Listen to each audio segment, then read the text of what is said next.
Hi, welcome to this short video, and in this short video I've titled it, well, at Zimmer Peacock we do contract manufacturing. So if somebody has a idea for a screen printed electrodes with certain electrode diameters and dimensions, etc., then ZP can custom manufacture it for them.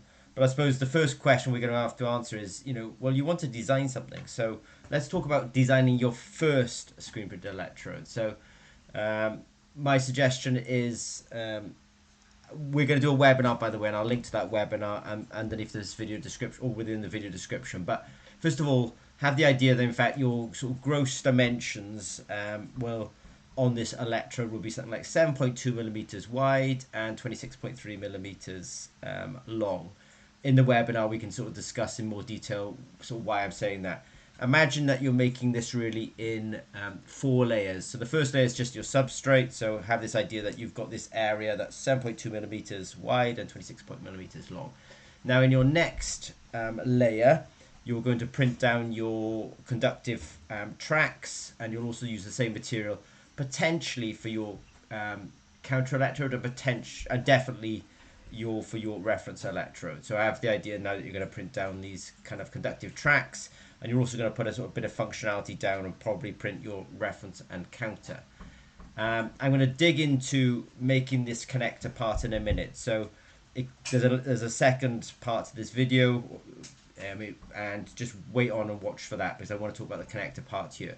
Okay, so I'll skip over the connector part now and just talk about, okay, now have this idea that you're going to print down your working electrode material. In the webinar, we should, and in the other videos, I will discuss gold versus platinum versus carbon, probably versus graphene, etc. But have this idea now that this kind of working electrode is now going to be printed down in layer 2. And then have this idea that now we're going to print down, I call it the insulator, people call it the dielectric, I've heard people call it conformal coating. That said, it's an insulator which has, dielectric properties, and yes, it is conformal, so it's all of the above, but in this case I'm going to call it the insulator. So we're just making sure that we in the end the screen printed electrode will have liquid come onto it, and we only want a certain amount of the electrode to get covered. So that'll be our layer 3. Now just as a sort of rule of thumb, and this is about designing your first screen printed electrode, make the counter electrode 3 times the area of your working electrode. In the webinar I'm going to discuss this in more detail. Make your reference electrode maybe 1/4 to 1/3 of the size of your working electrode. These are just kind of rules of thumb. There is logic as to these statements, and there's also experience as well. So it's both I have a logic to it based on theory, and also just what we do and that it works, which is probably just as powerful actually.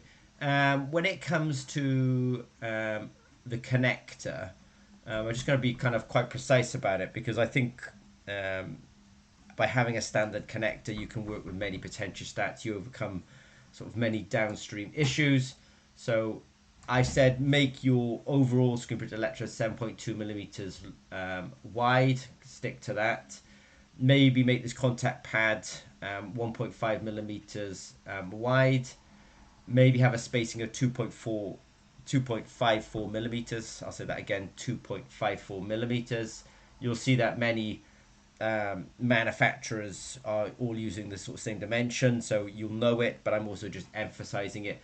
And maybe have a length of 4 millimeters. If you do that, then you should have a gap between these outermost electrodes and the edge of your screen printed electrode of about 0.31 millimeters. So that will just save you a lot of headaches later on if you kind of follow that standard dimension, and it is something that we use quite a lot. Just to say, there is no there's convention, but there is no standard protocol. But make the middle electrode work at the working electrode. Make the from this perspective the right hand electrode the reference electrode. From this perspective, make the left hand electrode your counter electrode. As I say, there is not a sort of an ISO standard around this, but by convention do that, because it'll make your interconnectivity with different potentiostats, including from ZP, easier later on. So for example, we will, and I'll put a link to this as well underneath the video description, we will have a standard connector. So as long as you follow the kind of design rules about the width, the length, and that connector point. You'll be able to sort of slot in here. One of the biggest failures I think people have with screen printed electrodes is actually just having poor connectors. And there are connectors from many manufacturers, but actually, you know, super biased from me, this is one of the best quality ones, and it's because we manufacture it, and you can put your banana plugs in the back there.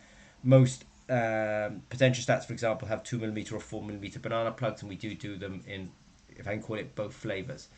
So the title of this video was Designing Your First Screen Printed Electrode. We know there'll be a webinar, and there will be further videos where we start getting into more detail about what that design should be. But essentially, if you follow this kind of video, that will be the design of your first electrode, and then you can sort of get complex from there. Okay, I'll put a connection to contact us, and if you have any questions, don't hesitate to contact us. Okay, thanks very much.